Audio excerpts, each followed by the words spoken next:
ચાલો મિત્રો, આપણો નવો ટોપિક છે ડાઇલેક્ટ્રિક અને ધ્રુવીભવન. હવે એમાં સૌથી પહેલા આપણે સમજીએ ડાઇલેક્ટ્રિક એટલે શું. બરાબર, તો સામાન્ય રીતે જે ડાઇલેક્ટ્રિક દ્રવ્ય હોય ઈ દ્રવ્યનો સામાન્ય રીતે વ્યવહાર તમે જોવો તો એ અવાહક જેવો તમને એનો વ્યવહાર જોવા મળે. પરંતુ એવું જરૂરી નથી કે ભાઈ દરેક અવાહક પદાર્થો હોય ઈ ડાઇલેક્ટ્રિક હોય. ડાઇલેક્ટ્રિક છે અવાહક પદાર્થોનો એક પ્રકાર છે. સમજીએ તો કે ભાઈ ડાઇલેક્ટ્રિક છે એના અમુક વિશિષ્ટ ગુણધર્મો હોય જે દરેક અવાહક પદાર્થો પાસે ન હોય, કેટલાક અવાહક પદાર્થો પાસે હોય. તો જે અવાહક પદાર્થો પાસે અમુક વિશિષ્ટ ગુણધર્મો હોય તો એવા અવાહક પદાર્થોને આપણે ડાઇલેક્ટ્રિક કહીએ છીએ. બરાબર, હવે તમને એવું થાય કે ભાઈ એવો કયો ગુણધર્મ કે જે બધા અવાહક પાસે ન હોય પણ અમુક અવાહક પાસે હોય અને એને જ આપણે ડાઇલેક્ટ્રિક કહીએ. તો ડાઇલેક્ટ્રિક દ્રવ્ય એવું દ્રવ્ય છે, ડાઇલેક્ટ્રિક દ્રવ્ય એવું દ્રવ્ય છે કે આ દ્રવ્યની અંદર વિદ્યુત ક્ષેત્ર આવી શકે. એની અંદર ઈ વિદ્યુત ક્ષેત્ર દર્શાવે છે. તમે એની અંદર વિદ્યુત ક્ષેત્ર પ્રસ્થાપિત કરી શકો છો. એટલે કે ઈ ડાઇલેક્ટ્રિક દ્રવ્ય હોય એમાં વિદ્યુત ક્ષેત્ર આવી શકે, વિદ્યુત ક્ષેત્ર રેખાઓ એમાં આવી શકે. બરાબર, કે જેમાં વિદ્યુત ક્ષેત્ર ઈ પ્રસ્થાપિત કરી શકાય છે.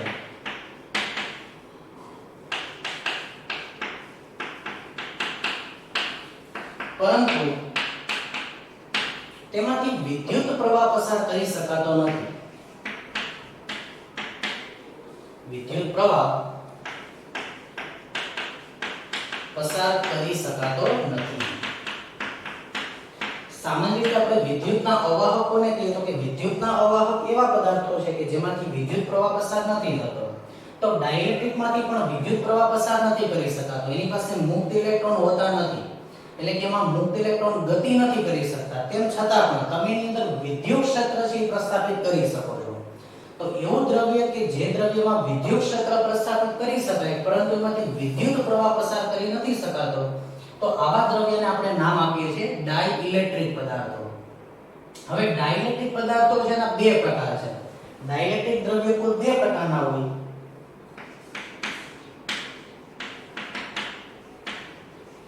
એના આપણે બે પ્રકાર પાડીએ છીએ. નંબર 1 ધ્રુવીય ડાઇલેક્ટ્રિક અને નંબર 2 અધ્રુવીય ડાઇલેક્ટ્રિક. ધ્રુવીય ડાઇલેક્ટ્રિક અને અધ્રુવીય ડાઇલેક્ટ્રિક.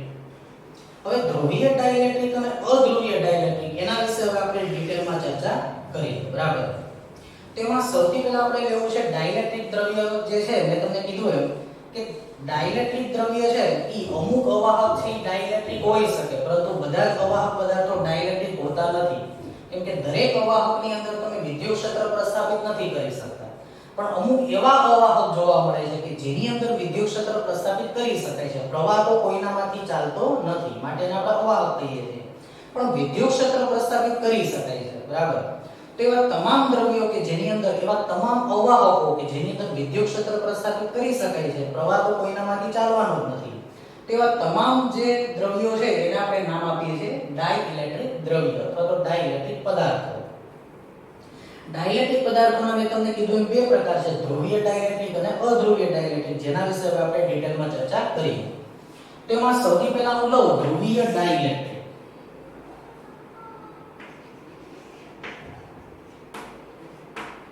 ધ્રુવીય ડાઇલેક્ટ્રિક. તો ધ્રુવીય ડાઇલેક્ટ્રિક પદાર્થો કોને કહેવાય? તો કે એવા અણુઓ કે જે કાયમી ડાયપોલ મોમેન્ટ ધરાવતા હોય. બરાબર, કેમ કે એનું નામ જ છે ધ્રુવીય છે. ધ્રુવીય ક્યારે કહી શકાય? એક પ્લસ અને એક માઈનસ હોય તો એને શું કહેવાય? ધ્રુવીય. જેમ કે પૃથ્વી પણ આપણી ધ્રુવીય છે, ચુંબકીય ધ્રુવ છે પૃથ્વીને n અને s ધ્રુવ. એવી જ રીતે જે છે ઈ ઇલેક્ટ્રોન છે તો ઋણ ધ્રુવ હોય, પ્રોટોન ધન ધ્રુવ હોય. એવી રીતે અણુઓ કે જે અણુઓ પાસે કાયમી ડાયપોલ મોમેન્ટ હોય, કાયમી ડાયપોલ હોય આવા અણુઓ છે એને ધ્રુવીય ડાયપોલ તરીકે ઓળખવામાં આવે અથવા તો એને ધ્રુવીય ડાઇલેક્ટ્રિક તરીકે ઓળખવામાં આવે. તો આપણે એની વ્યાખ્યા લખીએ. જે અણુઓ કાયમી ડાયપોલ મોમેન્ટ ધરાવતા હોય,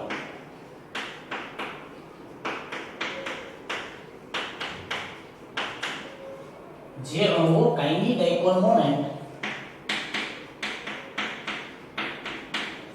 ધરાવતા હોય, આવા અણુઓને જે છે એ ધ્રુવીય ડાઇલેક્ટ્રિક તરીકે ઓળખવામાં આવે. કઈ રીતે કાયમી ડાયપોલ મોમેન્ટ ધરાવતા હોય એ પણ હું તમને સમજાવું. આપણે એની બીજી વ્યાખ્યા લખવી હોય તો એવી રીતે પણ લખી શકાય કે આવા અણુઓમાં શું ખાસિયત હોય. તો કે આવા અણુઓમાં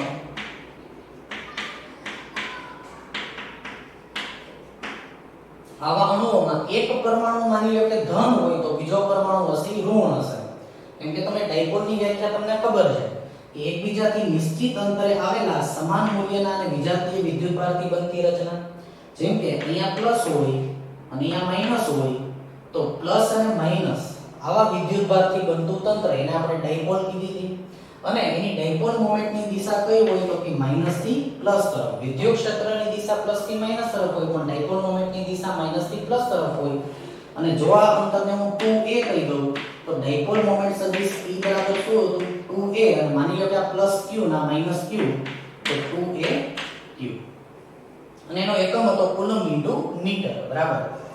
તો જે અણુઓ છે, અણુઓ એની અંદરના જે પરમાણુ હશે એમાં એક પરમાણુ ધન હશે અને બીજો પરમાણુ કેવો હશે ઋણ હશે. તો એ ધન અને ઋણ પરમાણુ થી જે અણુ બન્યો અને ધન અને ઋણ પરમાણુ એકબીજાથી છૂટા રહેલા હશે. જે અણુ છે એનો બે અણુ છે માની લો કે બે પરમાણુનો અથવા તો ત્રણ પરમાણુનો બનેલો છે. એમાં એક ધન છે અને બીજો કેવો છે ઋણ, અને એકબીજાથી અમુક નિશ્ચિત અંતરે આવેલા છે. તો એવા જે બે પરમાણુનો અણુ બનેલો હોય, ત્રણ પરમાણુનો અણુ બનેલો હોય, તો એની પાસે કાયમી ડાયપોલ મોમેન્ટ હશે. અને કાયમી ડાયપોલ મોમેન્ટ હોય આવા અણુઓ પાસે, તો એને આપણે કેવા અણુ કહીશું ધ્રુવીય ડાઇલેક્ટ્રિક અણુઓ. અને એનાથી બનતો જે પદાર્થ છે એને આપણે કહીશું ધ્રુવીય ડાઇલેક્ટ્રિક પદાર્થ. બરાબર. જેમ કે આવા અણુઓના પરમાણુ, આવા અણુઓના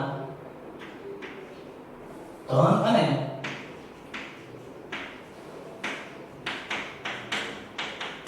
ઋણ વિદ્યુતભારિત પરમાણુ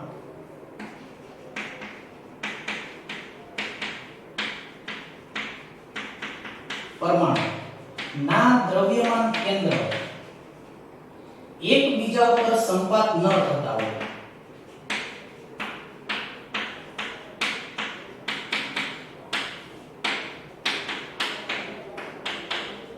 એટલે કે એકબીજાથી છૂટા છૂટા હોય. બરાબર. તો આવા અણુઓ છે ધ્રુવીય ડાઇલેક્ટ્રિક બિહેવિયર એનો હોય. કઈ રીતે આપણે સમજીએ. માની લો કે હું તમને ઓક્સિજનનું ઉદાહરણ આપું, H2O. તો H2O છે એની અંદર ધ્રુવીય સહસંયોજક બંધ હોય. તો એમાં ઓક્સિજન છે આંશિક ઋણ હોય અને હાઇડ્રોજન કેવા હોય છે આંશિક ધન હોય છે. હાઇડ્રોજન હોય એમાં H2O, હાઇડ્રોજન ઓક્સિજન. તો ઓક્સિજન ઋણ હોય અને બે હાઇડ્રોજન છે કેવા હોય છે ધન વિદ્યુતભારિત હોય. એની હું આકૃતિ દોરું. માની લો કે આ ઓક્સિજન છે O, માની લો કે આ હાઇડ્રોજન છે H, અને આ હાઇડ્રોજન છે H. હવે ઓક્સિજન છે H2O ની અંદર ઓક્સિજન કેવો વિદ્યુતભારિત હોય તો કે ઓક્સિજન ઋણ વિદ્યુતભારિત હોય, અને હાઇડ્રોજન અને આ હાઇડ્રોજન બે કેવા હોય ધન વિદ્યુતભારિત હોય. તો આવા અણુઓના ધન અને ઋણ વિદ્યુતભારિત પરમાણુ H2O અણુઓનો જે છે ઈ આ ઓક્સિજન છે પરમાણુ, આ હાઇડ્રોજન પરમાણુ અને આ હાઇડ્રોજન પરમાણુ. ઓક્સિજન ઋણ અને હાઇડ્રોજન કેવો છે પ્લસ છે. બરાબર છે. તો એના દ્રવ્યમાન કેન્દ્ર, જેમ કે ઓક્સિજનનું દ્રવ્યમાન કેન્દ્ર, તો ચાલો આ ઋણ વિદ્યુતભારિત જે પરમાણુ છે એનું દ્રવ્યમાન કેન્દ્ર અહીંયા છે. ઓકે. હવે હાઇડ્રોજન ધન વિદ્યુતભારિત છે. તો હાઇડ્રોજનનું દ્રવ્યમાન કેન્દ્ર ક્યાં હોય તો કે હાઇડ્રોજનનું દ્રવ્યમાન કેન્દ્ર અહીંયા વચ્ચોવચ હશે. અને આ હાઇડ્રોજનનું દ્રવ્યમાન કેન્દ્ર તો કે એનું દ્રવ્યમાન કેન્દ્ર અહીંયા વચ્ચોવચ હશે. તો તમે અહીંયા જોઈ શકો કે આનું દ્રવ્યમાન કેન્દ્ર અહીંયા, આ હાઇડ્રોજનનું દ્રવ્યમાન કેન્દ્ર અહીંયા. તો બંને ધન વિદ્યુતભારિત પરમાણુ, આ બંને ધન વિદ્યુતભારિત પરમાણુ આનું અહીંયા. તો પરિણામી એનું દ્રવ્યમાન કેન્દ્ર ક્યાં આવશે ધન વિદ્યુતભારિત પરમાણુનું નું પરિણામી દ્રવ્યમાન કેન્દ્ર ક્યાં આવશે? તો કે આનું અને આનું, તો એનું પરિણામી દ્રવ્યમાન કેન્દ્ર વચ્ચે આવશે. તો ધન વિદ્યુત ભાર, આ ધન વિદ્યુત ભારનું પરમાણુ કેન્દ્ર થઈ ગયું. તો આને કહેવાય ધન વિદ્યુત ભારનું પરમાણુ કેન્દ્ર. અને ઋણ વિદ્યુત ભારનું પરમાણુ કેન્દ્ર અહીંયા છે. બરાબર છે. તો આ માઈનસ છે અને આ પ્લસ નું દ્રવ્યમાન કેન્દ્ર છે. તો પરિણામી ડાયપોલ મોમેન્ટ કઈ દિશામાં આવી? જો તો આ દિશામાં આવી. તો આવા પરમાણુઓ કે જેનું દ્રવ્યમાન કેન્દ્ર, જેમ કે અહીંયા હું આને કહી દઉં કે ભાઈ આ 2 માઈનસ, આ H પ્લસ અને આ એકવાર પ્લસ, આ એકવાર પ્લસ અને આ બે વાર માઈનસ. તો જો તો એક ડાયપોલ આમ બેની, એક ડાયપોલ આમ બેની, તો બોલો પરિણામી ડાયપોલ વચ્ચે. તો આને કહેવાય હાઇડ્રોજન એટમની પરિણામી ડાયપોલ મોમેન્ટ સદિશ P. તો અહીંયા તમે જોઈ શકો કે હાઇડ્રોજનનો જે અણુ છે એ પરિણામી ડાયપોલ મોમેન્ટ ધરાવે છે. કેમ કે એના ધન અને ઋણ વિદ્યુતભારના જે દ્રવ્યમાન કેન્દ્રો છે, ધન વિદ્યુતભારનું દ્રવ્યમાન કેન્દ્ર અહીં આવ્યું, ઋણ વિદ્યુતભારનું દ્રવ્યમાન કેન્દ્ર અહીં આવ્યું, ઈ એકબીજા ઉપર સંપાત નથી થતા. જો બે વચ્ચે અંતર છે.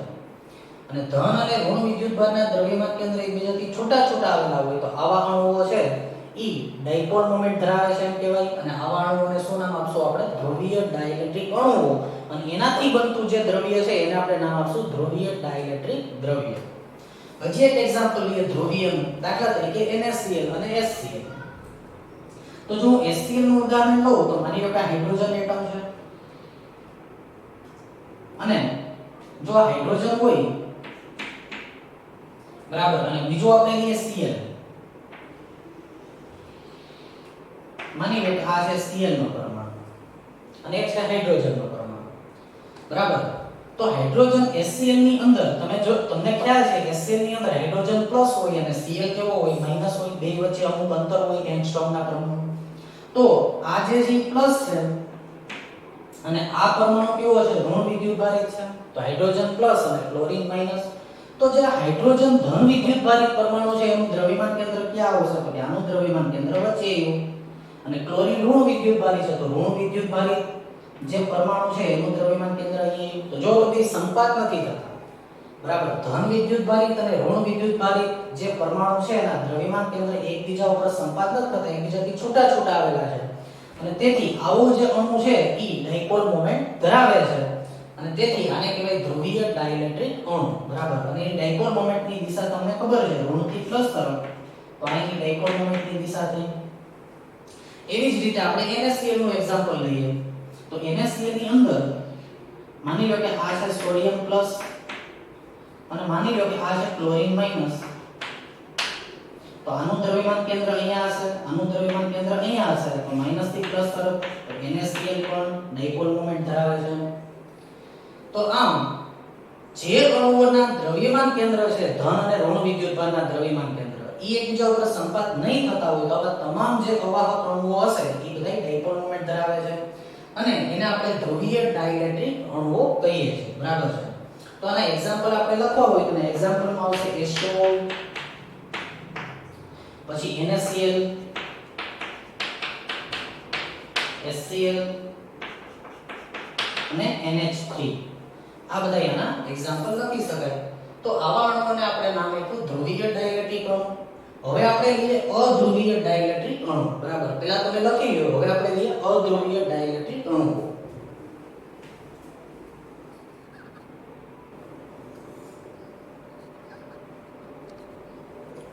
પછી આપણે લઈએ અધ્રુવીય ડાઇલેક્ટ્રિક. તો અધ્રુવીય ડાઇલેક્ટ્રિક કોને કહેવામાં આવે? તો એની વ્યાખ્યા આની જેમ જ બનશે કે ભાઈ આવા અણુઓ છે ને ધન અને વિદ્યુતભારિત પરમાણુના દ્રવ્યમાન કેન્દ્ર એકબીજા ઉપર સંપાત થતા હોય. આમાં ન થતા હોય, જ્યારે આમાં સંપાત થતા હોય. તો અહીંયા આપણે એવું લખીએ કે તેમાં ધન અને ઋણ વિદ્યુતભાર ના દ્રવ્યમાન કેન્દ્ર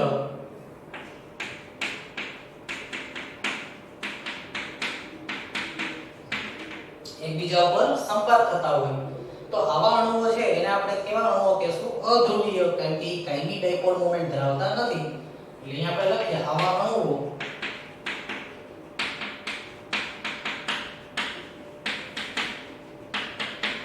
કાયમી ડાયપોલ મોમેન્ટ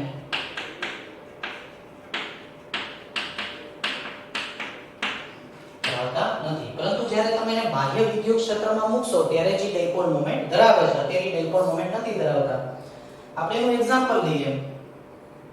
દાખલા તરીકે આપણે લખીએ CO2, બરાબર.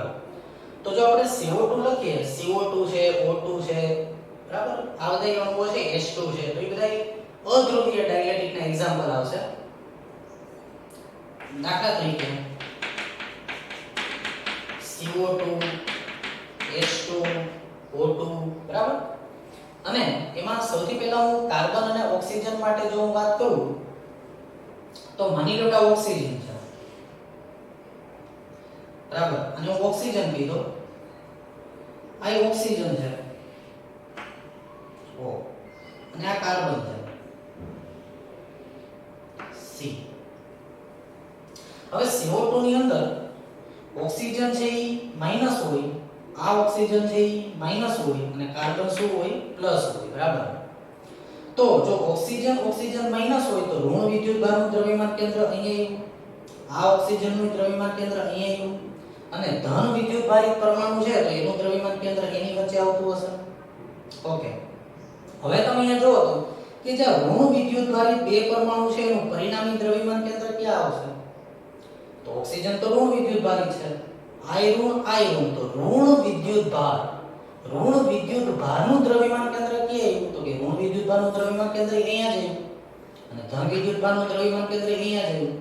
તો તમે જોઈ શકો કે ધન અને ઋણ વિદ્યુતભારના દ્રવ્યમાન કેન્દ્ર એકબીજા ઉપર સંપાત થયા, અને સંપાત થાય તો આ માઈનસ એટલે માની લો કે આ બે વાર પ્લસ હોય, તો ધન અને ઋણ વિદ્યુતભારના દ્રવ્યમાન કેન્દ્ર એકબીજા ઉપર સંપાત થયા, આવો અણુ ડાયપોલ મોમેન્ટ ધરાવતો નથી. અને તમે હું પણ જોઈ શકો છો તો માઈનસ થી પ્લસ, આની ડાયપોલ મોમેન્ટ એ માઈનસ થી પ્લસ, તો નેટ ડાયપોલ મોમેન્ટ શું થઈ?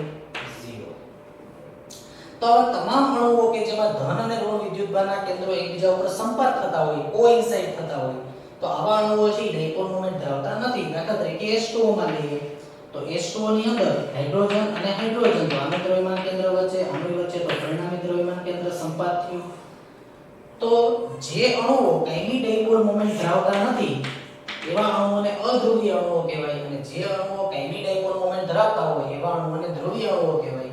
ધ્રુવીય અણુઓ જે છે એમાં ધન અને ઋણ વિદ્યુતભારના કેન્દ્રો એકબીજા પર સંપાત નથી થતા, જ્યારે અધ્રુવીય અણુઓ છે એમાં ધન અને ઋણ વિદ્યુતભારના કેન્દ્રો એકબીજા પર સંપાત થઈ જાય છે, એટલા માટે ડાયપોલ મોમેન્ટ ધરાવતા નથી.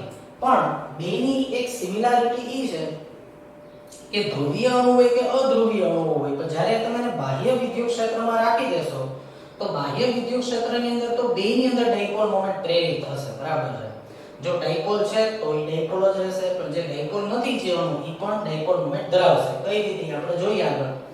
બીજો તમે અહીંયા નોંધ્યો હશે કે ધ્રુવીય ડાઇલેક્ટ્રિક છે, આનો શેપ જે છે ને એ સમમિતિ નહીં ધરાવે, બરાબર. આના જે શેપ હશે એ સમમિતિ નહીં ધરાવતા હોય, જ્યારે આના શેપ છે એ શું હોય? સમમિતિ ધરાવતા હોય, બરાબર. તો આ નોટ ડાઉન કરી લો. હવે આપણે ધ્રુવીય અને અધ્રુવીય ડાઇલેક્ટ્રિક હોય જો એને આપણે બાહ્ય વિદ્યુત ક્ષેત્રમાં રાખીએ તો બાહ્ય વિદ્યુત ક્ષેત્રની અસર આની ઉપર શું થશે એની હવે આપણે ચર્ચા કરીએ.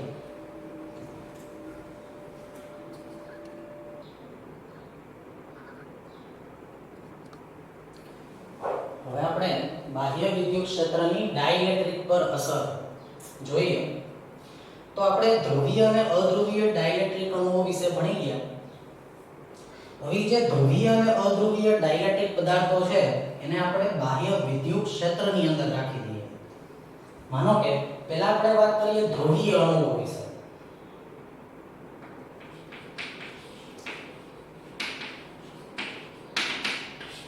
માની લો કે ધ્રુવીય અણુઓથી બનેલો જે પદાર્થ છે ધ્રુવીય ડાઇલેક્ટ્રિક, એનું અહીંયા જો હું એક્ઝામ્પલ લઉં તો માનો કે ધ્રુવીય ડાઇલેક્ટ્રિક પદાર્થ છે, બરાબર. અને જો એને બાહ્ય અત્યારે આપણે એને ખાલી એનો ઓબ્ઝર્વેશન કરીએ તો તમને ખબર છે કે કાયમી ડાયપોલ મોમેન્ટ એના અણુઓ ધરાવતા હોય.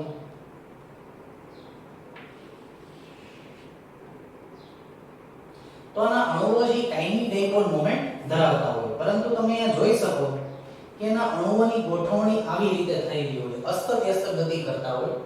એટલે કે એનું જે ઓરિએન્ટેશન હોય, બરાબર, એનું જે ભ્રમણ હોય એ આવી રીતે અસ્તવ્યસ્ત રીતે આવા અણુઓ ગોઠવાયેલા હોય એની ડાયપોલ આખા સેમ્પલમાં.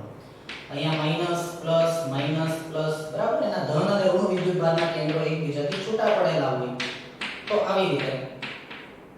તો એની ડાયપોલ મોમેન્ટ છે એ તમે જોઈ શકો આ રીતે. આ બધી એની ડાયપોલ મોમેન્ટ છે માઈનસ થી પ્લસ તરફ.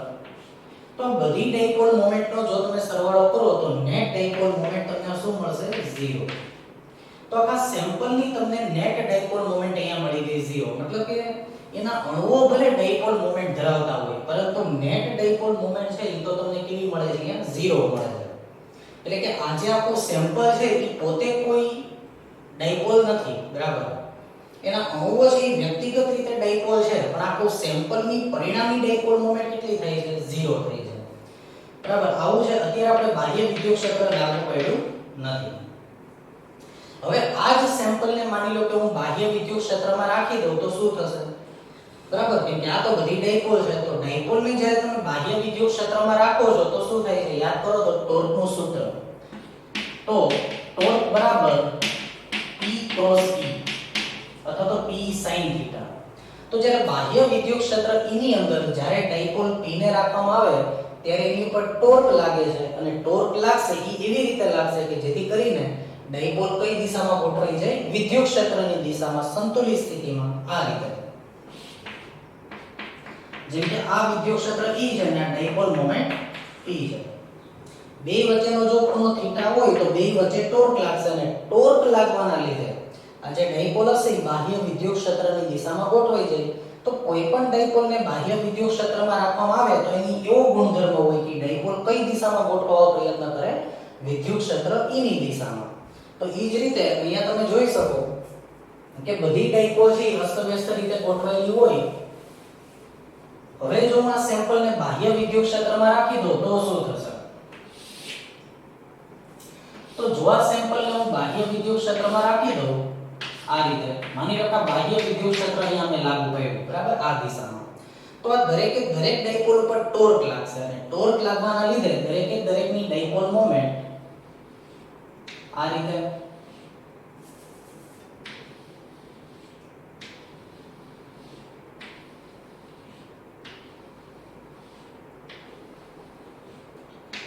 માઈનસ પ્લસ, એટલે કે તમે જોઈ શકો દરેકે દરેકની ડાયપોલ મોમેન્ટ આ દિશામાં ગોઠવાઈ ગઈ. અને જો આ દિશામાં ગોઠવાઈ ગઈ દરેકે દરેક અણુની ડાયપોલ મોમેન્ટ, એટલે કે હવે એની નેટ ડાયપોલ મોમેન્ટ 0 નથી, બરાબર. તો અહીંયા જો ધ્રુવીય ડાઇલેક્ટ્રિક પદાર્થ હોય પણ જો બાહ્ય વિદ્યુત ક્ષેત્ર લાગુ ન પડ્યું હોય તેની નેટ ડાયપોલ મોમેન્ટ તો 0 જ હોય છે, પરિણામી ડાયપોલ મોમેન્ટ તો 0 જ હોય છે. પણ અહીંયા એની પરિણામી ડાયપોલ મોમેન્ટ 0 થતી નથી, બરાબર.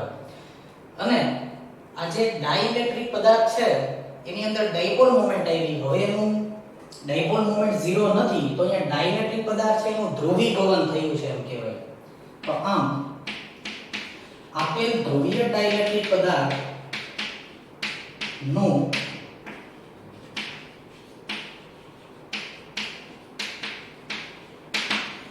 શું થયું એમ કહેવાય છે? ધ્રુવીભવન થયું છે તેમ કહેવાય, બરાબર. અને એની નેટ ડાયપોલ મોમેન્ટ કેટલી હશે? તો કે એની જે નેટ ડાયપોલ મોમેન્ટ અથવા તો P ટોટલ કહી દઉં તો આખા સેમ્પલની કુલ ડાયપોલ મોમેન્ટ એ દરેકે દરેક જે આ આણ્વિક ડાયપોલ છે એના સરવાળા જેટલી હોય, P1 P2 up to Pn. તો દરેકે દરેક ડાયપોલની જો તમે ડાયપોલ મોમેન્ટ ગણી લ્યો બધાની એક જ દિશામાં છે એનો તમે સરવાળો કરી નાખો તો તમને નેટ ડાયપોલ મોમેન્ટ મળે.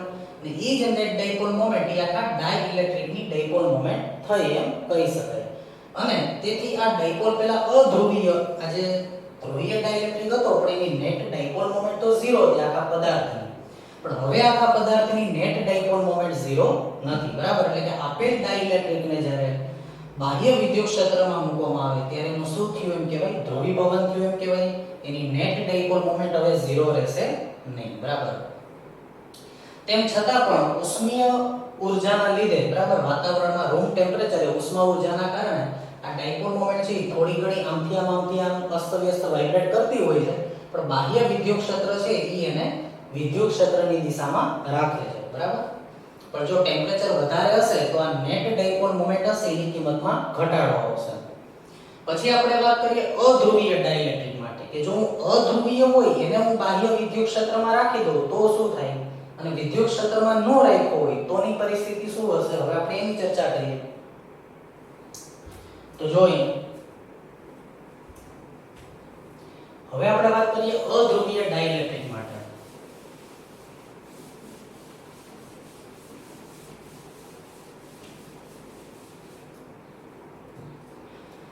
તો અધ્રુવીય ડાઇલેક્ટ્રિક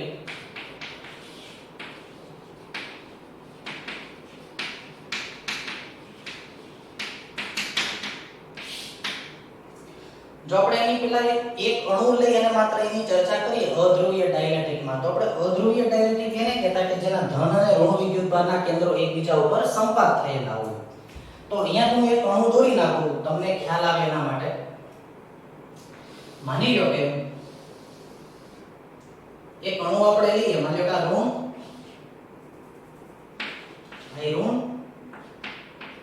અને આ પ્લસ. માની લો કે આવો એક અણુ છે બરાબર.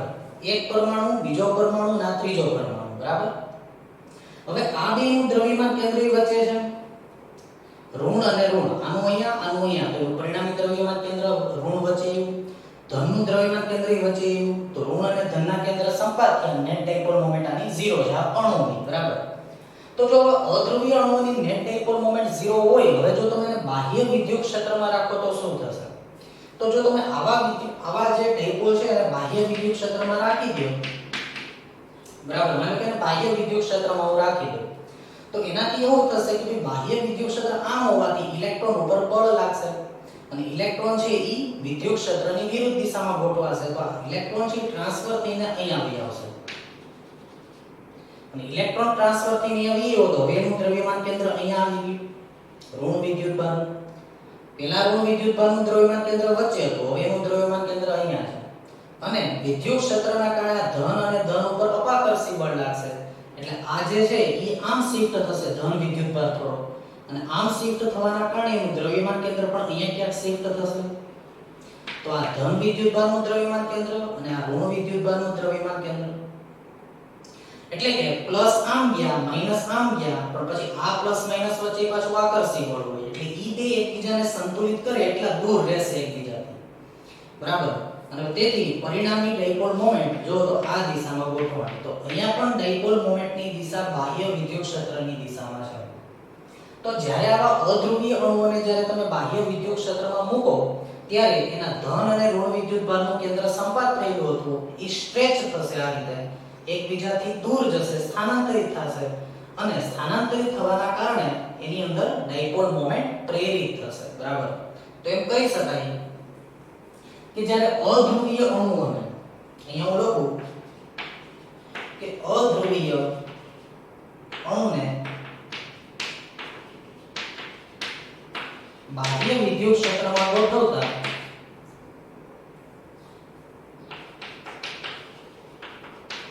ધન અને ઋણ વિદ્યુતભારના કેન્દ્રો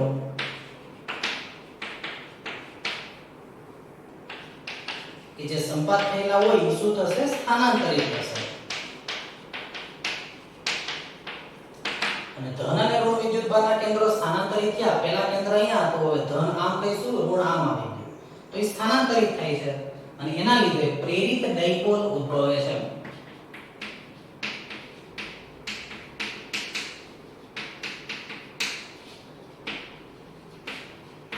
એટલે કે અધ્રુવીય અણુ હોય એને પણ જો તમે બાહ્ય વિદ્યુત ક્ષેત્રમાં રાખો તો એ અણુ કેવો બની જશે ધ્રુવીય અણુ બની જશે. તો આમ અધ્રુવીય ડાઇલેક્ટ્રિક હોય એને પણ જો તમે બાહ્ય વિદ્યુત ક્ષેત્રમાં રાખો તો એ ધ્રુવીય અણુ બની જશે અને હવે હું આ એક અણુની આખા સેમ્પલને હું બાહ્ય વિદ્યુત ક્ષેત્રમાં રાખું છું બરાબર અગાઉની જેમ. તો જો અહીં આકૃતિમાં કે આપણે પહેલા હું એક સેમ્પલ લઉં અહીંયા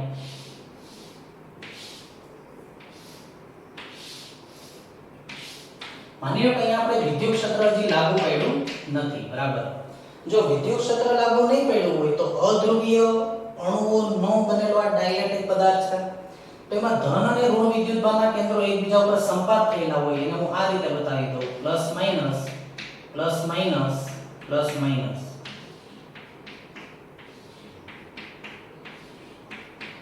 બરાબર અને નેટ ડાયપોલ મોમેન્ટ 0 પણ જો હું એને બાહ્ય વિદ્યુત ક્ષેત્રમાં રાખી દઉં તો માની લો કે આ રીતે બાહ્ય વિદ્યુત ક્ષેત્ર આવી ગયું તો મેં તમને આ સમજાવ્યું એમ કે ધન અને ઋણ વિદ્યુતભારના કેન્દ્રો સ્થાનાંતરિત થશે અને દરેક અણુ ડાયપોલ બની જશે અને ડાયપોલ બની જાય તો વિદ્યુત ક્ષેત્રની દિશામાં ડાયપોલ મોમેન્ટ એની ગોઠવાશે અને તેથી હવે પછીની આકૃતિ જે તમને ધ્રુવીય અણુમાં મળી હતી ઈ જ રીતની આકૃતિ હું અહીંયા દોરું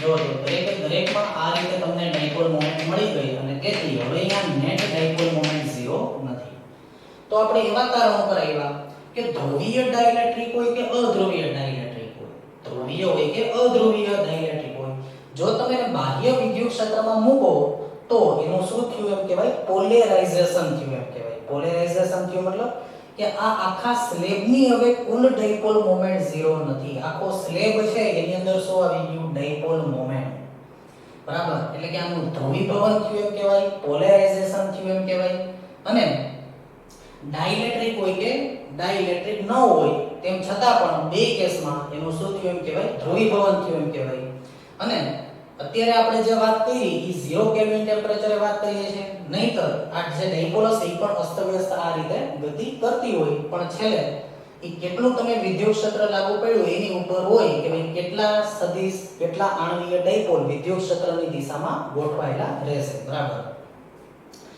હવે ધ્રુવીય ડાઇલેક્ટ્રિક હોય કે અધ્રુવીય ડાઇલેક્ટ્રિક હોય કુલ ડાયપોલ મોમેન્ટ એનું ધ્રુવીભવન થયું તો P net અથવા તો P total તો કુલ ડાયપોલ મોમેન્ટ આખા સેમ્પલ ની કેટલી થશે તો કે દરેક ડાયપોલ મોમેન્ટ નો સરવાળો અપ ટુ n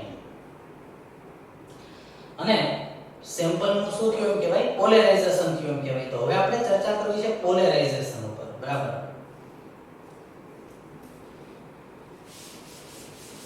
તો જો અહીંયા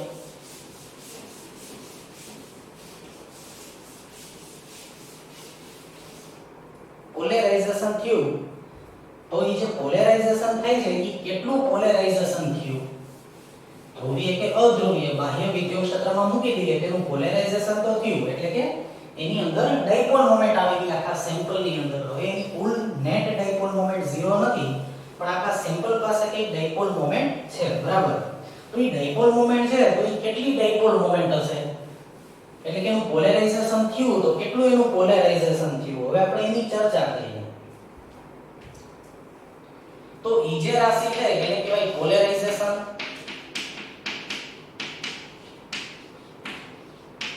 અથવા તો પોલેરાઇઝેશન તીવ્રતા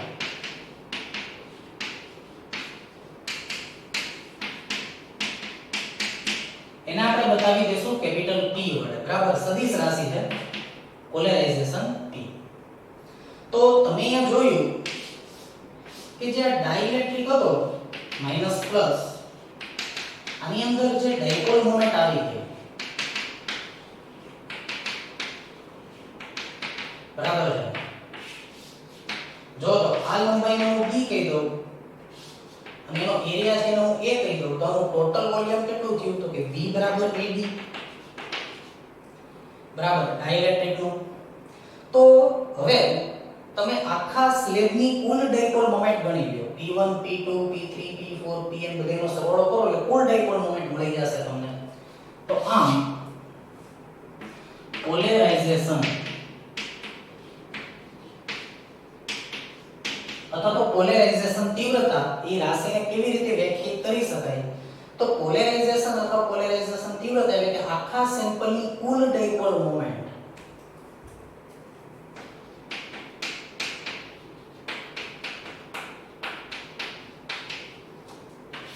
છેદમાં આખા સેમ્પલનું કુલ કદ એટલે કે એકમ કદ દીઠ પ્રેરિત થતી ડાયપોલ મોમેન્ટ એકમ કદ દીઠ પ્રેરિત થતી કુલ ડાયપોલ મોમેન્ટ એને જ કહેવાય આપેલ દ્રવ્યનું પોલેરાઇઝેશન આ રીતેની વ્યાખ્યા બનાવી શકાય આમ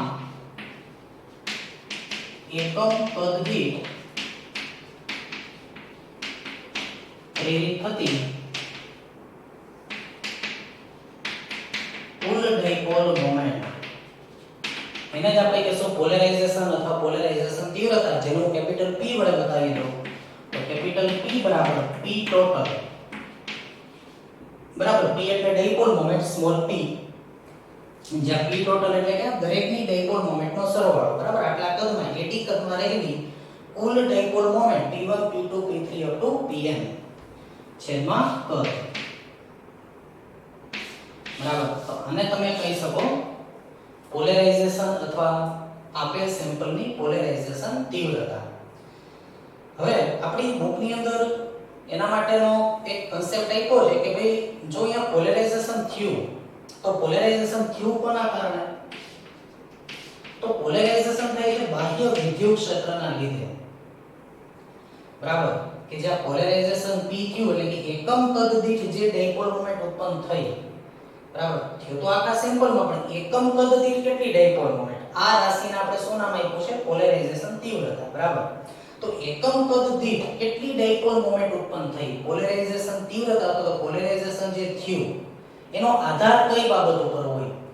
તો જે પોલેરાઇઝેશન થયું એનો આધાર જો આપણે જાણવો હોય તો હું એક આલેખ દોરી નાખું. જો તો માની લો કે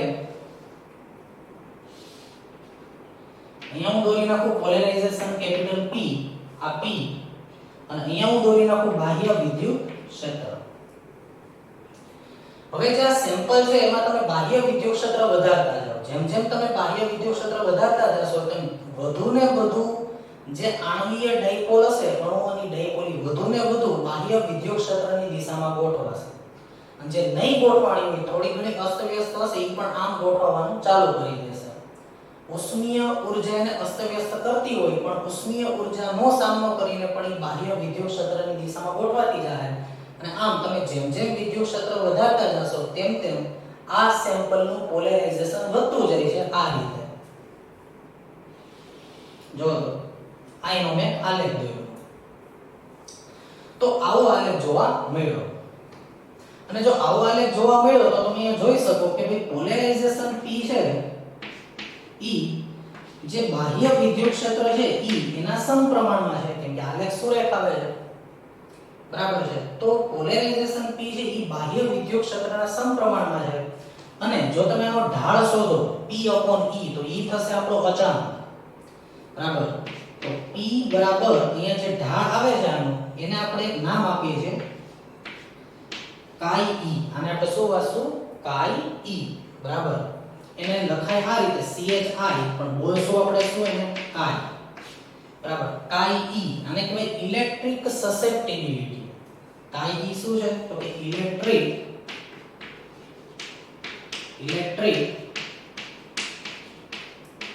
સસેપ્ટિબિલિટી.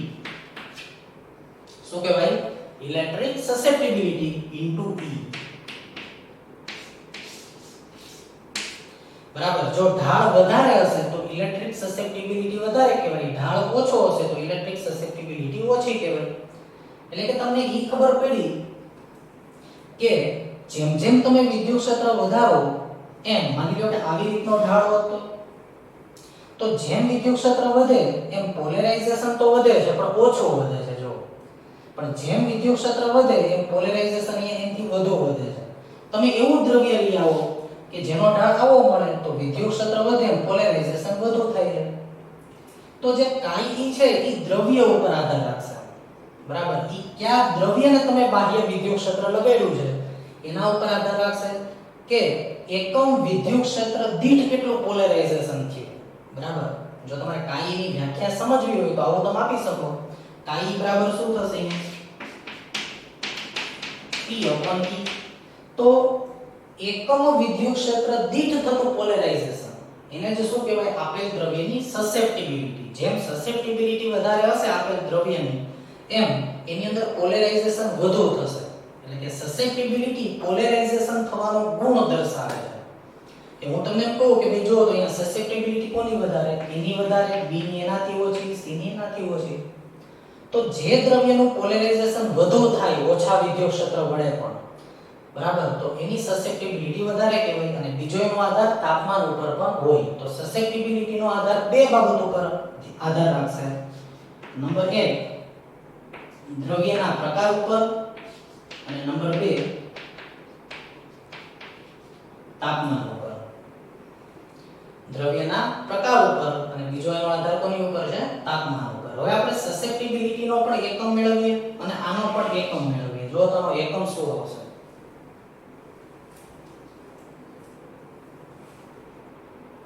જો તો અહીંયા આપણે એનો એકમ મેળવીએ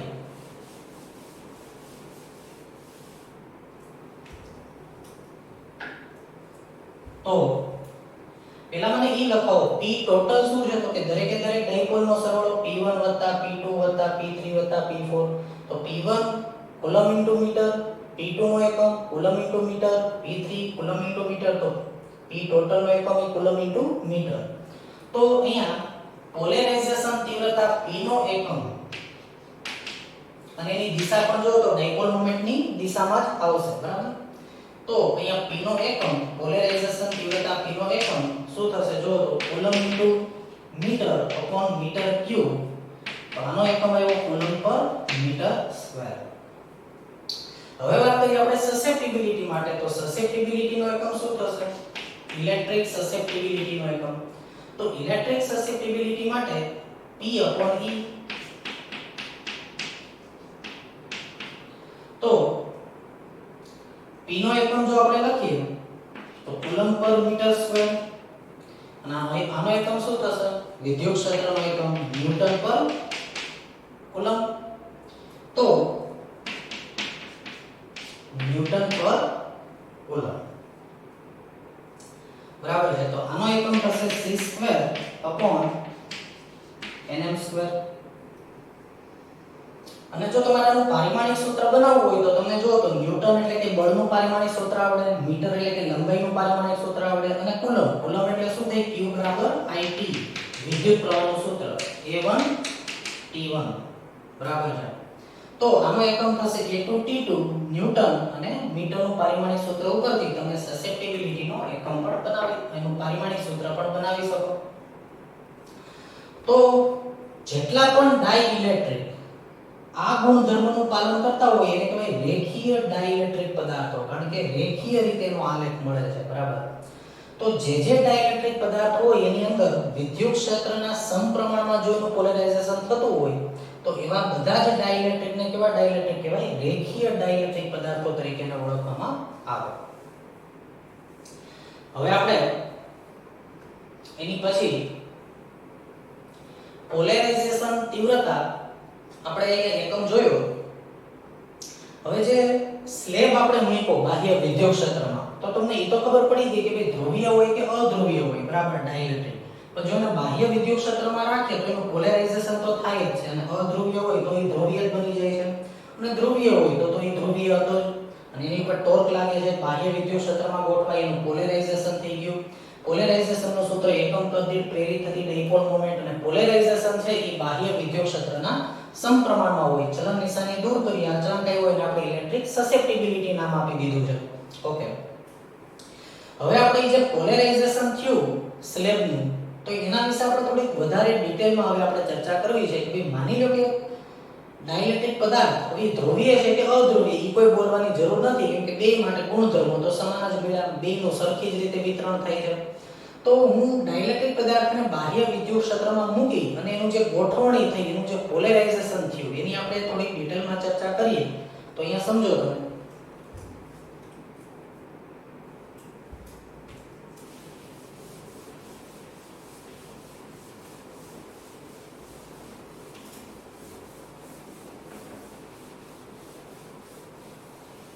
માનો કે આપણી પાસે બે સમાંતર પ્લેટ આપણે લઈએ. જેવી રીતે આપણે કેપેસિટરમાં લેતા એવી રીતે આ બે સમાંતર પ્લેટ. બરાબર, જેનો એરિયા હું માની લઉં A અને બે પ્લેટ વચ્ચેના અંતરને હું માની લઉં D. બરાબર, હવે અહીંયા વિદ્યુતભાર પ્લસ છે અને અહીંયા વિદ્યુતભાર કેવો છે? માઈનસ. બરાબર, અને ઈ A પ્લેટ ઉપર વિદ્યુતભાર વહેંચાયેલો છે, અહીંયા પ્લેટ ઉપર વિદ્યુતભાર વહેંચાયેલો છે. અહીંયા પ્લસ વિદ્યુતભાર છે, અહીંયા કેવો વિદ્યુતભાર છે? માઈનસ. તો આને હું કીધું સિગ્મા F અહીંયા હું કહી દઉં minus sigma f. Sigma f એ વિદ્યુતભારની પૃષ્ઠ ઘનતા છે. કેવી ઘનતા છે? વિદ્યુતભારની પૃષ્ઠ ઘનતા. કારણ કે અહીંયા સમતલ ઉપર વિદ્યુતભાર વહેંચાયેલો છે. બરાબર, અહીંયા પ્લસ વિદ્યુતભાર છે, અહીંયા કેવો વિદ્યુતભાર છે? માઈનસ. એટલે અહીંયા પૃષ્ઠ ઘનતા સિગ્મા f અને સામે મેં લખી નાખ્યા માઈનસ સિગ્મા f. અને આ બંને પ્લેટની વચ્ચેનું અંતર કેટલું છે? d છે. અને પ્લેટના એરિયાને હું a કહી દઉં. હવે હું આ બે પ્લેટની એક્ઝેક્ટલી નજીક, એકદમ નજીક આ રીતે એક ડાઇલેક્ટ્રિક ભરી દઉં છું. બરાબર, પણ અહીંયા તમને દેખાય માટે હું થોડું ડિસ્ટન્સ રાખું છું.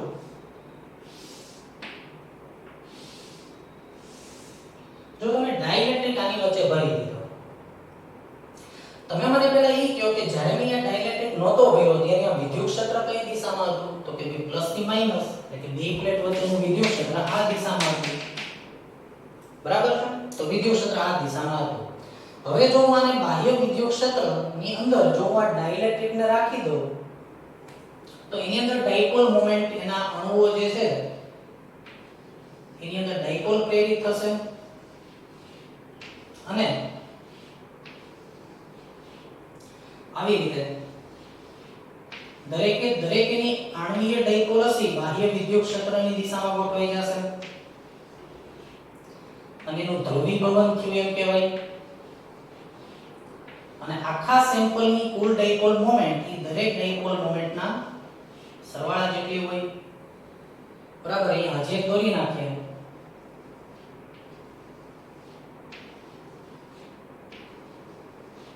આવી રીતે અને 0 કેલ્વિન ટેમ્પરેચરની મેં આખી પરિસ્થિતિ અહીંયા લીધી છે. બરાબર, કે બધી ડાઇપોલ છે એ વિદ્યુત ક્ષેત્રની દિશામાં માઈનસ પ્લસ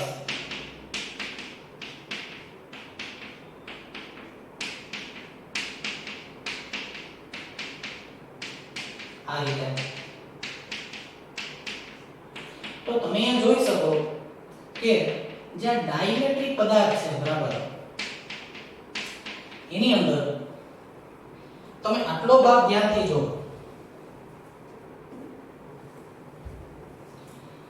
તો જો તમે આટલો ભાગ ધ્યાનથી જોશો તો દરેક પ્લસની પાસે બીજી ડાઇપોલનો કયો રહેલો છે? માઈનસ.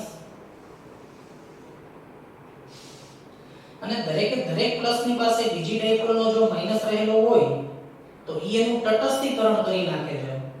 બરાબર, પ્લસ માઈનસ ની અસર 0 કરી નાખે છે. પરંતુ જે આ માઈનસ છે, બરાબર, આ માઈનસ એટલે તમે સમજી શકો કે આ જે માઈનસ છે ઈ આ બાજુની સપાટી ઉપર હશે અને આ પ્લસ હશે આ બાજુની સપાટી ઉપર હશે. જો તમે માઇક્રોસ્કોપિક લેવલે વિચારશો તો આમ જે ડાઇલેક્ટ્રિક સ્લેબ છે એની આ બાજુની સપાટી છે અહીંયા ઋણ વિદ્યુતભાર મળ્યો, અહીંયા ધન વિદ્યુતભાર મળ્યો. બરાબર, તો અહીંયા હું લખી નાખું જે પ્રેરિત વિદ્યુતભાર છે એની પૃષ્ઠ ઘનતા એને હું નામ આપી દઉં સિગ્મા p.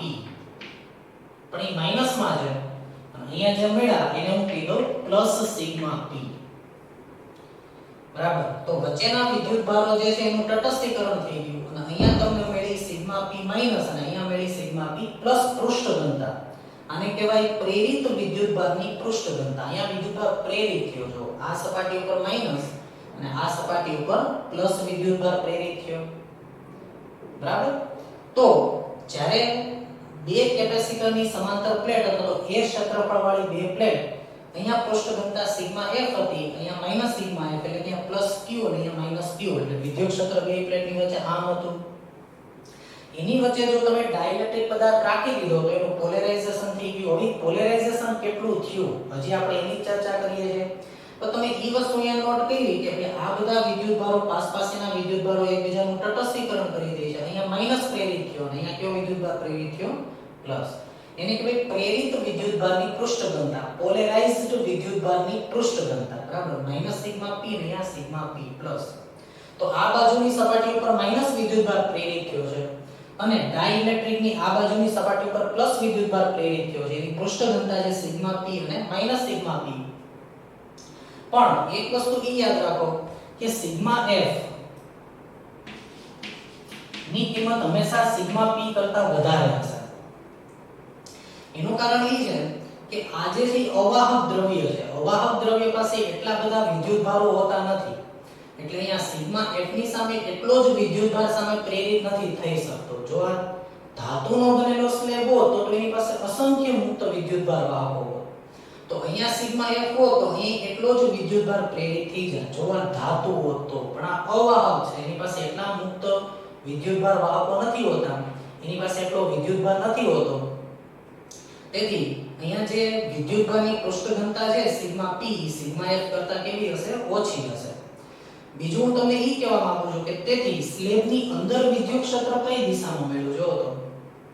જો તો બાહ્ય વિદ્યુત ક્ષેત્ર તો આ રીતે હતું, સિગ્મા F અને માઈનસ સિગ્મા F, તો બાહ્ય વિદ્યુત ક્ષેત્ર તો આ રીતે હતું.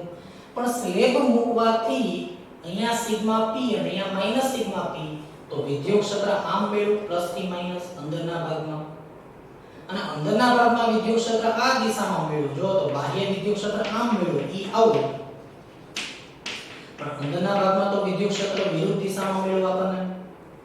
અને તેથી કરીને આના અંદરના ભાગમાં છે પરિણામી વિદ્યુત ક્ષેત્રમાં શું આપણને જોવા મળશે? ઘટાડો જોવા મળશે. બરાબર. જો તો આના અંદરના ભાગમાં વિદ્યુત ક્ષેત્ર કેટલું હોય? બાહ્ય વિદ્યુત ક્ષેત્ર કેટલું હતું? તો કે સિગ્મા F એપ્સિલોન નોટ. અને અહીંયા જો તો અહીંયા સિગ્મા P, અહીંયા માઈનસ સિગ્મા P, તો આનું અહીંયા પૃષ્ઠ ઘનતા પ્લસ સિગ્મા P, અહીંયા પૃષ્ઠ ઘનતા માઈનસ સિગ્મા P, તો આનું વિદ્યુત ક્ષેત્ર આમ મળ્યું. આ બાહ્ય વિદ્યુત ક્ષેત્ર અને અંદરનું વિદ્યુત ક્ષેત્ર સિગ્મા P એપ્સિલોન નોટ. પણ sigma F is greater than sigma P છે, તો પરિણામી વિદ્યુત ક્ષેત્ર કેટલું થશે? જો તો sigma F minus sigma P epsilon naught. એટલે કે અંદરના ભાગમાં પરિણામી વિદ્યુત ક્ષેત્ર હતું ઈ જ્યારે સ્લેબ નહોતો મૂક્યો ત્યારે જે વિદ્યુત ક્ષેત્ર હતું એની કરતા હવે વિદ્યુત ક્ષેત્ર શું થઈ ગયું? ઘટી ગયું. બરાબર. તો આ વાત યાદ રાખવાની આપણે કે જ્યારે કેપેસિટરની બે પ્લેટ અથવા તો જ્યારે કોઈ પણ બે વિદ્યુતભારી પ્લેટના વચ્ચેના ભાગમાં તમે અવાહક ડાઇલેક્ટ્રિક પદાર્થ રાખો છો ત્યારે અંદરના ભાગના વિદ્યુત ક્ષેત્રમાં શું થાય છે? ઘટાડો આવે છે. બરાબર. ઓકે. હવે હું આ સ્લેબનું પોલેરાઇઝેશન મેળવું. જો તો હવે જો આ સ્લેબનું પોલેરાઇઝેશન મેળવું તો પોલેરાઇઝેશનનું સૂત્ર P બરાબર P ટોટલ અપોન V કુલ ડાયપોલ મોમેન્ટ છેદમાં એનું કદ. તો આ જે સ્લેબ છે એનો એરિયા પણ એ જ છે અને આ જે સ્લેબ છે એ પણ આટલી જાડાઈનો છે, d જાડાઈનો લીધો છે આપણે, પણ તમને દેખાય માટે મેં છેડા થોડા દૂર દોર્યા છે. અંતર d છે તો કદ કેટલું થશે? ક્ષેત્રફળ ગુણ્યા લંબાઈ. તો ક્ષેત્રફળ ગુણ્યા લંબાઈ કદ મળી ગયું. હવે તમે આ આખા નમૂનાની મને કુલ ડાયપોલ મોમેન્ટ લખાવો. તો આખા નમૂનાની કુલ ડાયપોલ મોમેન્ટ લખવા માટે જો તો આ બધા વિદ્યુતભારો તો તટસ્થીકરણ પામે છે, પ્લસ સામે માઈનસ, પ્લસ સામે માઈનસ. પણ આ છેડાના વિદ્યુતભાર છે એનું તટસ્થીકરણ થતું નથી. બરાબર છે. તો અહીંયા જેટલો માઈનસ વિદ્યુતભાર છે એટલો જ અહીંયા કયો વિદ્યુતભાર છે? પ્લસ. અહીંયા માઈનસ સિગ્મા P પૃષ્ઠ ઘનતા, અહીંયા પ્લસ સિગ્મા P, બે બાજુ એરિયા સમાન છે. તો અહીંયા જેટલો માઈનસ વિદ્યુતભાર એટલો જ અહીંયા પ્લસ વિદ્યુતભાર. તો બે સમાન મૂલ્યના વિદ્યુતભારો એકબીજાથી કેટલા અંતરે આવેલા છે? d અંતરે આવેલા છે. અને તેથી P ટોટલ શું સૂત્ર હોય આપણું ડાયપોલ મોમેન્ટનું? તો કે કુલ વિદ્યુતભાર અને બે વિદ્યુતભાર વચ્ચેનું અંતર. તો કુલ વિદ્યુતભાર લખાવો તો તમને ખબર છે પૃષ્ઠ ઘનતા સિગ્મા બરાબર શું થાય? q upon a. તો q બરાબર સિગ્મા a. તો q બરાબર સિગ્મા a. હું આની વાત કરું છું સિગ્મા p બરાબર. તો સિગ્મા p into a કુલ વિદ્યુતભાર એટલે ડાબી બાજુની અથવા જમણી બાજુની સપાટી ઉપર કુલ વિદ્યુતભાર. અહીંયા સિગ્મા p અને અહીંયા માઈનસ સિગ્મા p એટલે કે બેમાંથી એક વિદ્યુતભારનું મૂલ્ય ડાયપોલ મોમેન્ટ એટલે બે વચ્ચેનું અંતર છેદમાં ad. તો તમે અહીંયા જોઈ શકો કે પોલેરાઇઝેશન P બરાબર શું આવી ગયું? Sigma P. પોલેરાઇઝેશન P બરાબર શું આવી ગયું? Sigma P. અને સિગ્મા P તો પૃષ્ઠ ઘનતા છે. પૃષ્ઠ ઘનતાનો એકમ કુલમ પર મીટર સ્ક્વેર. ને યાદ કરો તો પોલેરાઇઝેશનનો એકમ પણ શું હતો? કુલમ પર મીટર સ્ક્વેર. તો આમ જ્યારે તમે ડાઇલેક્ટ્રિક પદાર્થને બાહ્ય વિદ્યુત ક્ષેત્રમાં રાખી દો ત્યારે એનું પોલેરાઇઝેશન થાય છે. અને પોલેરાઇઝેશન કેટલું થયું? તો કે એની જે મુક્ત સપાટી છે ડાઇલેક્ટ્રિકની જે મુક્ત સપાટી છે એની પૃષ્ઠ ઘનતા કેટલી છે? ઈ જેટલી પૃષ્ઠ ઘનતા હશે એટલું એનું પોલેરાઇઝેશન થયું. એટલે કે એકમ કદ દીઠ ડાયપોલ મોમેન્ટ કેટલી પ્રેરિત થશે? તો કે આ નમૂનામાં એકમ કદ દીઠ પ્રેરિત થતી ડાયપોલ મોમેન્ટ ઈ તે ડાઇલેક્ટ્રિકની મુક્ત સપાટીની પૃષ્ઠ ઘનતા જેટલી હશે બરાબર છે તો અહીંયા આપણે એવું લખી શકીએ આમ બાહ્ય વિદ્યુત ક્ષેત્રમાં મૂકેલા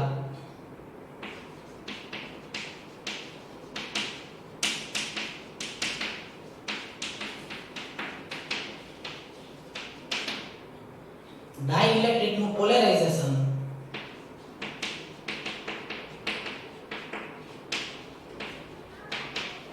એ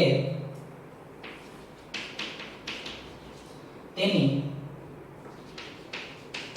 સપાટી પર પ્રેરિત થયેલા વિદ્યુતભાર ની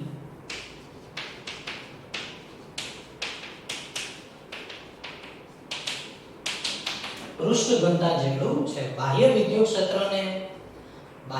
ક્ષેત્રમાં જો આપણે ડાઇલેક્ટ્રિક મૂકી દઈએ તો એની અંદર જે પોલેરાઇઝેશન થાય છે એ કોના જેટલું હોય છે તો કે તે ડાઇલેક્ટ્રિક ની જે આ સપાટી છે એની ઉપર જે પૃષ્ઠ ઘનતા છે એનું મૂલ્ય કેટલું આ ડાઇલેક્ટ્રિક ની અંદર પોલેરાઇઝેશન થશે બરાબર તો આ આપણે અહીંયા વાત કરવાની હતી કે જો તમે બાહ્ય વિદ્યુત ક્ષેત્રની અંદર ડાઇલેક્ટ્રિક મૂકી દો તો શું થશે તો આપણે એવું ભણ્યા કે જો ધ્રુવીય હોય કે અધ્રુવીય હોય બેનું પોલેરાઇઝેશન થશે પોલેરાઇઝેશન એટલે એકમ તરફ પ્રેરિત થતી ડાયપોલ મોમેન્ટ અને પોલેરાઇઝેશન કેટલું થશે એનો આધાર બાહ્ય વિદ્યુત ક્ષેત્ર ઉપર હોય અને બાહ્ય વિદ્યુત ક્ષેત્ર વધારે તો પોલેરાઇઝેશન વધારે થશે પણ કેટલું થશે એનો આધાર સસેપ્ટિબિલિટી ઉપર હોય સસેપ્ટિબિલિટી દ્રવ્ય ઉપર અને તાપમાન ઉપર આધાર રાખે અને એ જે પોલેરાઇઝેશન છે બીજી રીતે માપવું હોય તો પોલેરાઇઝેશન એ જ મુક્ત વિદ્યુતભારની પૃષ્ઠ ઘનતા બરાબર જે પ્રેરિત વિદ્યુતભાર ઉત્પન્ન થશે ડાઇલેક્ટ્રિકની બે બાજુની સપાટી ઉપર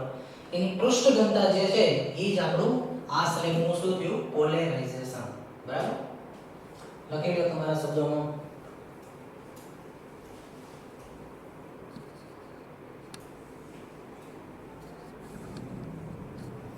હવે આપણે વ્યાખ્યાયિત કરવું છે માધ્યમનો ડાઇલેક્ટ્રિક અચળાંક કે તો માનો કે કેપેસિટર છે એ બે પ્લેટ વચ્ચે આપણે અગાઉ જેમ ભણ્યા એમ કે માની લો કે હું ડાઇલેક્ટ્રિક દ્રવ્ય ભરી દઉં કેપેસિટરની જો બે પ્લેટ વચ્ચે આપણે ડાઇલેક્ટ્રિક દ્રવ્ય અહીંયા ભરી દઈએ તો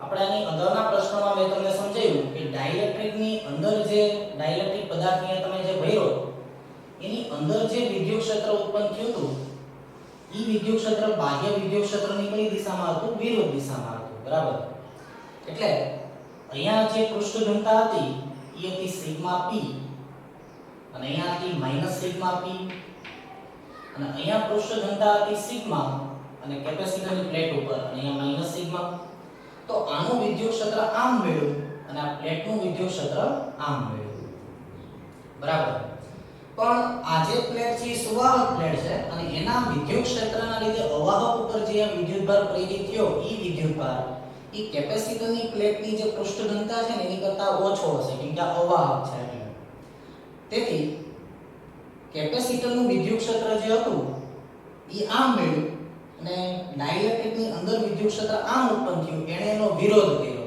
અને વિરોધ કર્યો એટલે કેપેસિટરના અંદરના ભાગમાં પરિણામી વિદ્યુત ક્ષેત્ર ઘટી ગયું એ આપણે અગાઉ સમજ્યા તો એ જે પરિણામી વિદ્યુત ક્ષેત્ર ઘટી ગયું બરાબર તો એ વિદ્યુત ક્ષેત્ર કેટલું થયું અને કોના લીધે ઘટ્યું તો તમને એવો આન્સર મળે એમાં કે ભાઈ પહેલા તો બે પ્લેટ વચ્ચે હવા હતી અને જો બે પ્લેટ વચ્ચે હવા હોય તો વિદ્યુત ક્ષેત્ર તો E0 બરાબર સિગ્મા ઉપર એપ્સિલોન નોટ પણ હવે બે પ્લેટ વચ્ચે હવા નથી તો હવે બે પ્લેટ વચ્ચે શું છે તો કે અવાહક માધ્યમ છે જે વિદ્યુત ક્ષેત્રને પાસ થવા દે છે તો એની પૃષ્ઠ ઘનતા છે સિગ્મા p તો એનું વિદ્યુત ક્ષેત્ર છે અહીંયા સિગ્મા p એપ્સિલોન નોટ અને પાછા બે વિરુદ્ધ દિશામાં છે અને વિરુદ્ધ દિશામાં છે તો હવે બે પ્લેટના વચ્ચેના વિસ્તારમાં વિદ્યુત ક્ષેત્ર કેટલું હશે તો કે sigma sigma p epsilon naught એટલે કે E0 EP કે આનું વિદ્યુત ક્ષેત્ર આમ અને આનું આમ ઉત્પન્ન થયું અને સિગ્મા છે સિગ્મા p કરતા વધારે હોય કેમ કે આ અવાહક છે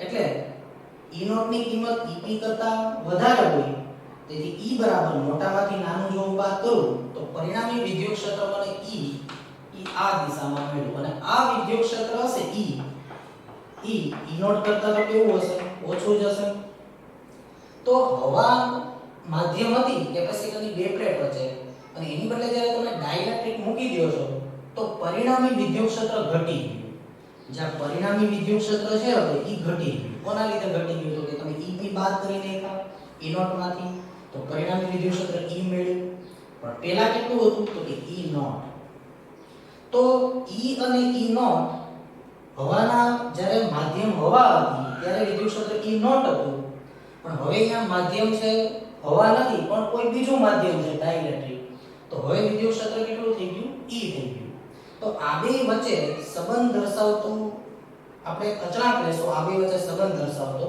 અને એને જ કહેવાય આ જે દ્રવ્ય ભર્યું એનો ડાઇલેક્ટ્રિક અચળાંક એનો ગુણધર્મ છે કે વિદ્યુત ક્ષેત્ર કેટલું ઓછું ભર્યું બરાબર તો અહીંયા વિદ્યુત ક્ષેત્ર પહેલા હતું E નોટ તેથી પહેલા વિદ્યુત ક્ષેત્ર હતું E નોટ અને હવે વિદ્યુત ક્ષેત્ર કેટલું થઈ ગયું E તો આ બેનો ગુણોત્તર છે એને રજૂ કરતો એક અચળાંક છે અને આ જે અચળાંક K છે એને કહેવાય આપેલ માધ્યમનો ડાઇલેક્ટ્રિક અચળાંક અને એની કિંમત હંમેશા 1 કરતા વધારે જ હશે શું કામ K ની કિંમત 1 કરતા વધારે હોય કારણ કે તમે આ વચ્ચેના ભાગમાં અવાહક દ્રવ્ય ભર્યું તો તો વિદ્યુત ક્ષેત્ર તો ઘટ્યું અને જો વિદ્યુત ક્ષેત્ર ઘટ્યું તો અહીંયા જો E ની કિંમત તો E નોટ કરતા ઓછી છે જો E ની કિંમત E નોટ કરતા ઓછી હોય તો K ની કિંમત 1 કરતા કેવી હશે વધારે હશે બરાબર અને જો હવા જ હશે તો અહીંયા E નોટ તો હવા માટે K બરાબર શું આવશે 1 તો આમ પહેલા કેટલું વિદ્યુત ક્ષેત્ર હતું અને હવે કેટલું વિદ્યુત ક્ષેત્ર થયું E બે નો ગુણોત્તર E આપેલ દ્રવ્યનો એક ગુણધર્મ રજૂ કરે છે અચળાંક અને E અચળાંકને આપણે નામ આપીએ છીએ ડાઇલેક્ટ્રિક